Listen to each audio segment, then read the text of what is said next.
ಇದು ಡಿಸೆಂಬರ್ 2ನೇ ತಾರೀಕು ವ್ಲಾಗ್ ಆಗಿರುತ್ತೆ. ಬಿಸಿನೀರಿಗೆ ಉರಿ ಹಾಕಿ ಮನೆ ಕೆಲಸ ಎಲ್ಲ ಮುಗಿಸ್ಕೊಂಡು ನಾನು ಸ್ನಾನ ಮಾಡಿಕೊಂಡೆ.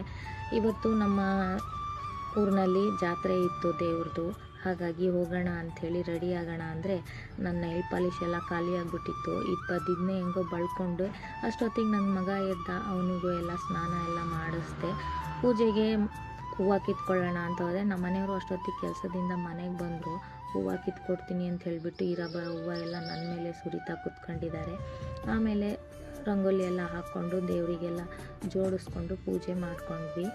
ಮಕ್ಕಳು ಸ್ಕೂಲ್ಗೆ ಹೋಗಿದ್ದರಿಂದ ಮಧ್ಯಾಹ್ನ ಹೋಗೋಕ್ಕಾಗಿಲ್ಲ ಪೂಜೆಗೆ, ಹಾಗಾಗಿ ಸಾಯಂಕಾಲ ಹೋಗೋಣ ಅಂಥೇಳಿ, ಸಾಯಂಕಾಲ ಅಂದರೆ ಎಲ್ಲ ಮನೇಲಿ ಇರ್ತೀವಲ್ಲ, ಎಲ್ಲ ಸೇರ್ಕೊಂಡು ಹೋಗೋಣ ಅಂಥೇಳಿ ಮನೆಯಲ್ಲಿ ಪೂಜೆ ಎಲ್ಲ ಮುಗಿಸ್ಕೊಂಡು ಆಮೇಲೆ ದೇವಸ್ಥಾನಕ್ಕೆ ಹೊರಟ್ವಿ. ದೇವಸ್ಥಾನದ ವ್ಲಾಗ್ನ ನೆಕ್ಸ್ಟ್ ವೀಡಿಯೋದಲ್ಲಿ ನೋಡೋಣ. ವಿಡಿಯೋ ಇಷ್ಟ ಆಯಿತು ಅಂದರೆ ಲೈಕ್, ಶೇರ್, ಕಮೆಂಟ್ ಮಾಡಿ. Thank you.